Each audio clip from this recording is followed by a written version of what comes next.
Se quedaron de ver en una estación o coincidieron, no recuerdo, no importa. El caso es que a las 11 y tantos, al entrar por las puertas del merendero, vi a mis compañeros ocupando varias mesas. Esa era una parada casi exclusiva para choferes de transporte. A un lado, una gasolinería, una tienda de refacciones y un taller.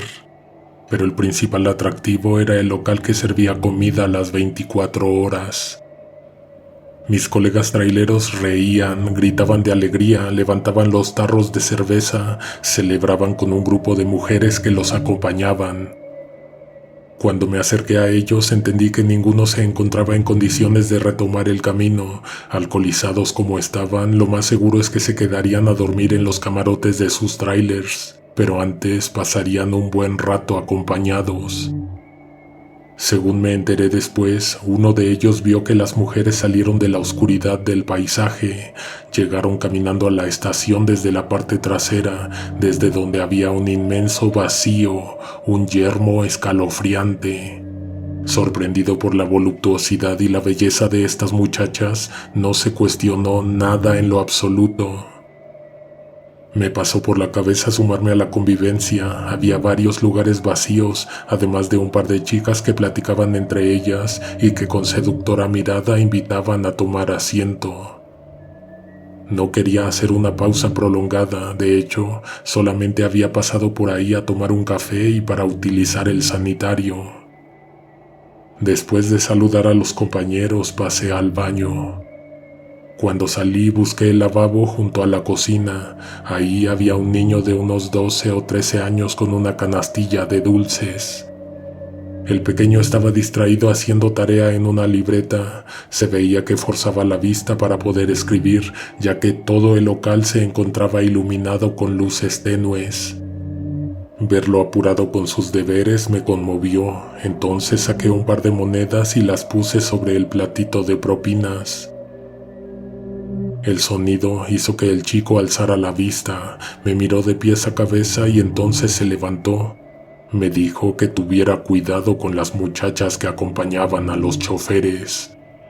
«Son brujas», susurró.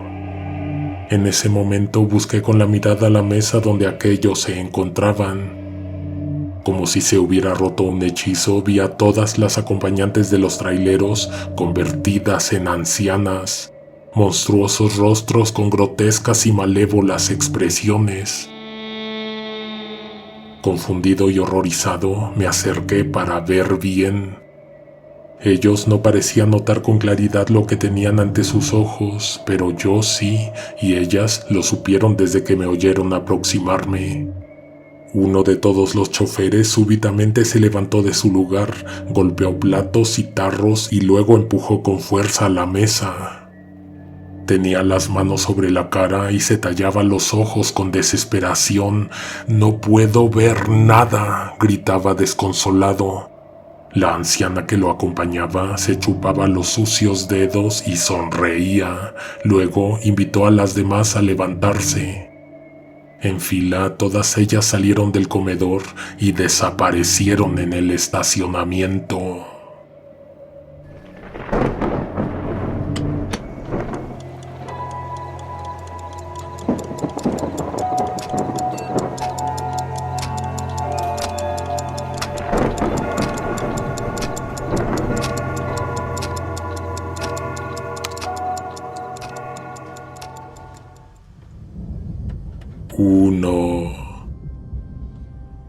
Tengo la costumbre de ir contando las horas que paso de corrido sentado frente al volante.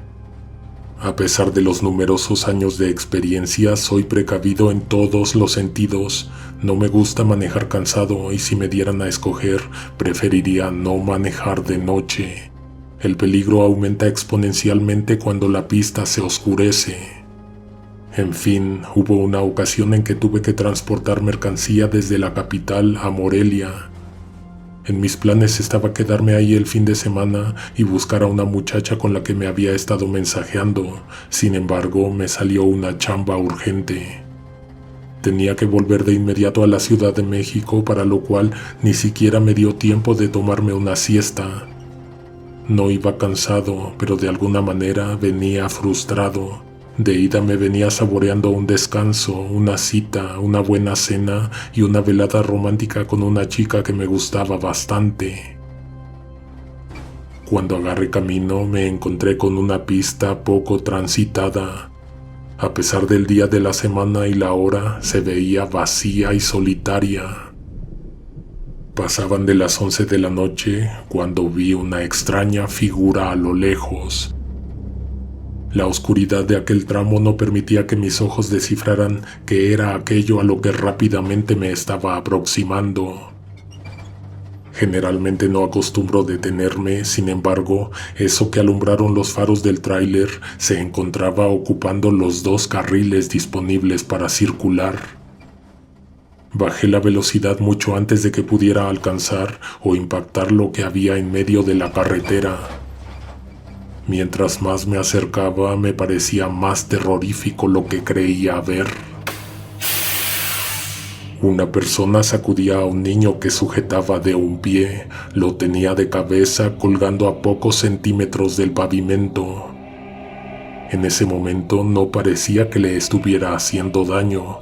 De hecho, desde que vio las luces del camión aproximarse, se detuvo. La simple idea de que aquella persona planeara lanzar al pequeño al paso de los vehículos me horrorizó. No estoy seguro de que ese haya sido el caso, sin embargo, me tranquilizó un poco saber que había frenado a tiempo. Me aseguré de tener encendidas las intermitentes para avisar a cualquier vehículo que apareciera atrás de mí. Entonces bajé del camión. Era una mujer de cabello largo y con un camisón holgado y sucio quien tomaba al pequeño de un pie y lo mantenía de cabeza. El niño me daba la espalda, sin embargo, al dar unos cuantos pasos más, me di cuenta de que éste no se movía, no oponía resistencia. Pensar que esa mujer estaría sosteniendo un cuerpecito muerto me volvió a estremecer. Desde una distancia considerable le grité que dejara al niño a salvo. Fueron solo unos instantes, pero cuando aquella persona me miró, sentí sudor frío correr por mi espalda. En su cara no había expresión humana.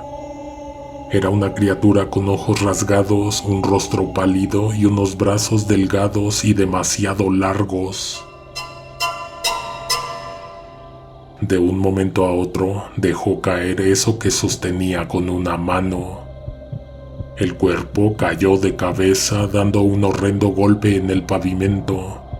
Mi corazón estaba acelerado. En ese preciso instante estaba deseando no involucrarme en esa situación. Sin embargo, tampoco hubiera podido dejar al pequeño a su suerte. Entonces caminé despacio. Cuando lo tuve ante mis pies, me agaché para ver si respiraba, para verificar que aún estuviera con vida. Toqué una de sus extremidades y de inmediato noté algo extraño. Cuando la levanté no sentí carne, piel, hueso, músculo. Era un brazo de trapo. Miré su carita y la encontré hecha de sucio plástico. Era un pesado muñeco, no un niño. Con razón, no se movía. Me tranquilizó un poco saber que no había presenciado un crimen, pero al instante también sentí miedo porque ¿qué haría una criatura como esa a mitad de la carretera jugando con un muñeco?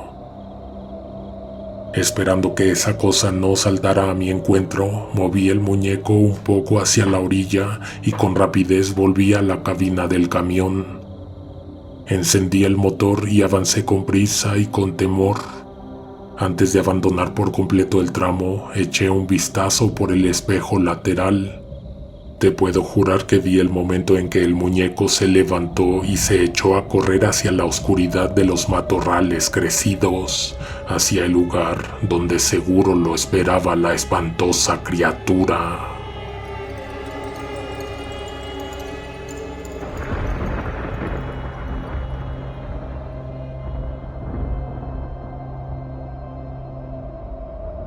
Dos. Relato de Luis M. Morales.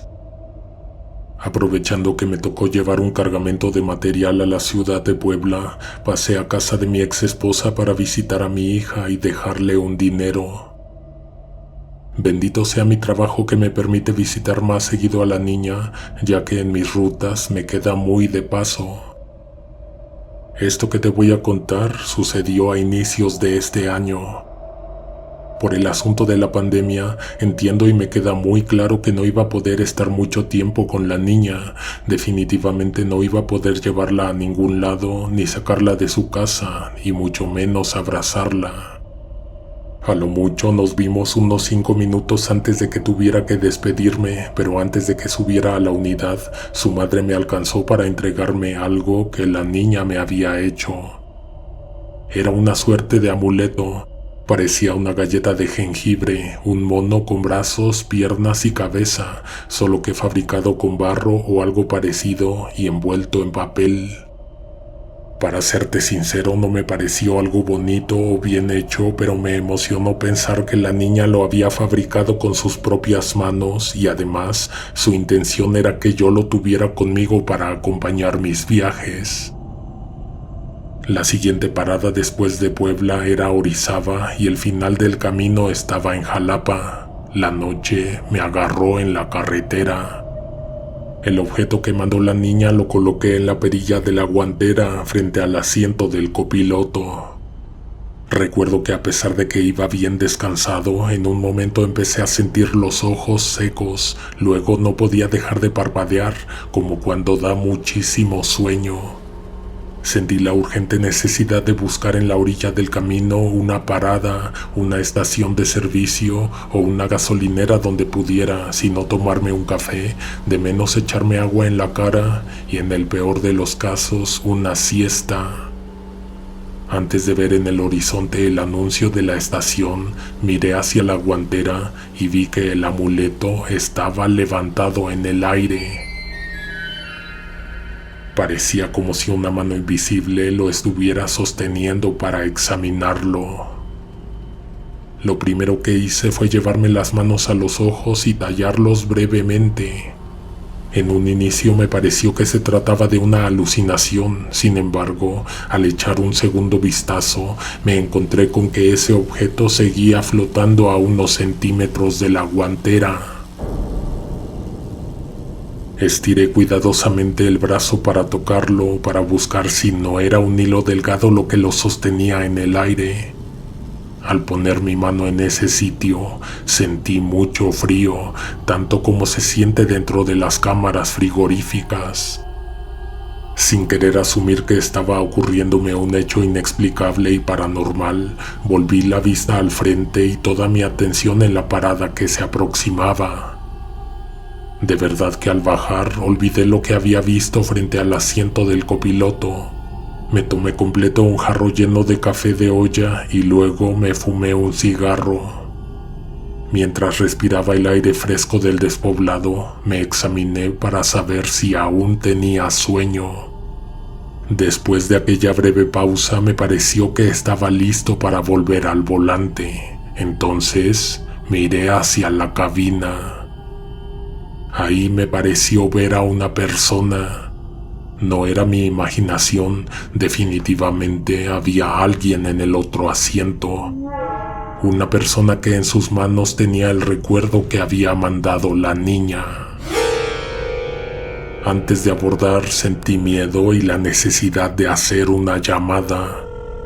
Como era viernes y un poco antes de las 9, no me pareció difícil poder encontrar a Lucía despierta. Su madre contestó, se oía sorprendida de escuchar mi voz. Cuando pregunté por la niña me dijo que ya estaba dormida. No obstante, la voz de Lucía se escuchó a lo lejos preguntando si era su padre quien marcaba. Mi ex esposa no tuvo de otra más que comunicarme con ella. Cuando le pregunté a la niña por el objeto que me había entregado su madre, la noté confundida. No sabía de qué estaba hablando. De inmediato le cambié el tema para no levantar la sospecha de su madre, pero entonces me quedó claro que quien me lo había obsequiado era ella misma. Al colgar, subí a la cabina, tomé el amuleto y bajé a la carretera para aventarlo lo más lejos entre la oscuridad y el pasto crecido. De vuelta al volante, justo al encender la máquina, volví a sentir pesadez y sueño, los ojos secos y los párpados fatigados. No sé por qué, pero acerqué la mano hacia donde antes tenía el amuleto y volví a sentir mucho frío. Abrí la guantera y vi que allí estaba el objeto, el pequeño mono de barro. No me quedaba duda alguna, ese objeto me estaba provocando sueño. Si no hacía algo con él, esa cosa seguramente me iba a provocar un accidente. La segunda vez que quise deshacerme de él, no lo lancé hacia el paisaje tenebroso, sino que lo encendí. El papel en el que estaba envuelto ardió fácilmente. No quise pisarlo para que se apagara, pero las llamas no terminaban de consumirlo y yo ya me quería marchar, así que lo dejé y me fui. De mis espaldas, de donde dejé el amuleto, escuché un grito desgarrador. Una luz intensa iluminó el camino, pero yo no quise voltear. Está de más decir que en la próxima visita a la casa de mi hija quise confrontar a su madre y preguntarle sobre el amuleto, pero ella se hizo la desentendida y hasta la fecha no me ha querido dar la cara. 3. Hasta hace unos años solía manejar una caja refrigerada. No te voy a decir que fue de inmediato, pero gracias al suceso, antes de volver para buscar la pista, me interné un poco más en el polvoso camino. Cada vez eran más densas las amarillentas nubes de polvo que levantaban los neumáticos del vehículo. Por esto mismo, cuando me topé de frente con el final de la vía, esta apareció repentinamente y me tuve que frenar en seco. Ante mí había un alto muro de vegetación. Antes de ver la manera de darme la vuelta, miré a mis alrededores para ver si encontraba un señalamiento. No había nada. Al querer voltear el camión, me di cuenta que tras de mí ya no había ni existía camino alguno. Sorprendido, pero sobre todo asustado, bajé a ver qué había en derredor de donde me encontraba. Con las manos empapadas de sudor y un doloroso hueco en el estómago, hallé que todo lo que me rodeaba era vegetación, árboles, crecidas milpas y matorrales espesos. En cualquier dirección no encontraba el rastro que hubiese dejado el camión a su paso. Para mi fortuna, cuando me pude tranquilizar y guardar silencio, escuché el ruido de la carretera. No parecía estar lejos, no obstante, en esa dirección había árboles y zanjas que impedirían el paso del vehículo. Caminando entre la arboleda, me fui buscando un sendero amplio por donde pudiera salir a la vía más cercana. Todo el tránsito que había escuchado desapareció cuando salí a la pista.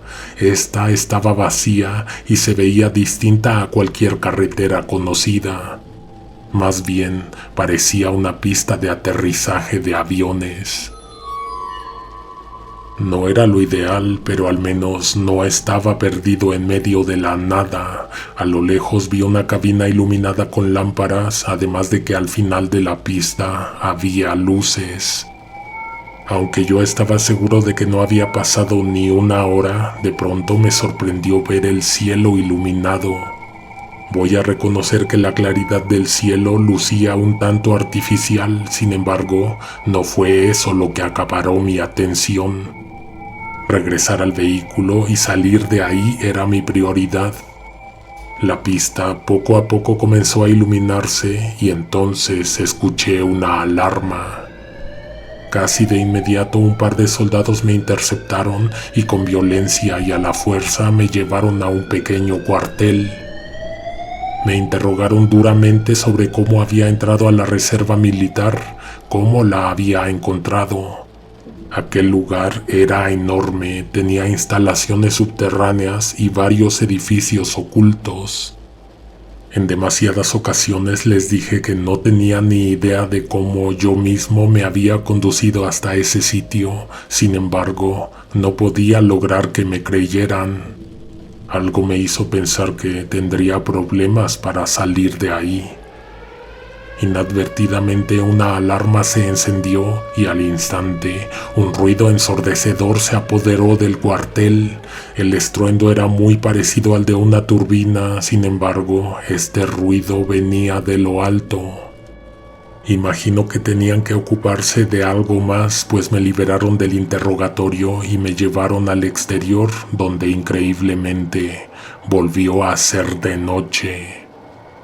Las luces artificiales que habían iluminado la pista, el monte y los cuarteles, ahora subían hacia lo más alto del cielo. Si me concentro, aún puedo ver en mi mente el disco que flotaba por encima de nuestras cabezas y que a una velocidad imposible desapareció en las alturas. Me dejaron ir luego de que una grúa remolcó hasta el estacionamiento la caja refrigerada y claro, después de una hora de que los perros estuvieran revisando hasta el último rincón del vehículo. Estas historias siempre son nuestras favoritas, nos intriga, nos aterra, pero también nos interesa conocer los secretos que esconden los oscuros caminos que comunican las localidades de nuestro país. Nos escuchamos pronto con una recopilación que le dé continuidad a este tema. Mientras eso sucede, te invito a que te suscribas para que no te lo pierdas. También te pido tu like y un comentario para conocer tu opinión. Nos escuchamos pronto. Alguien te observa en la oscuridad.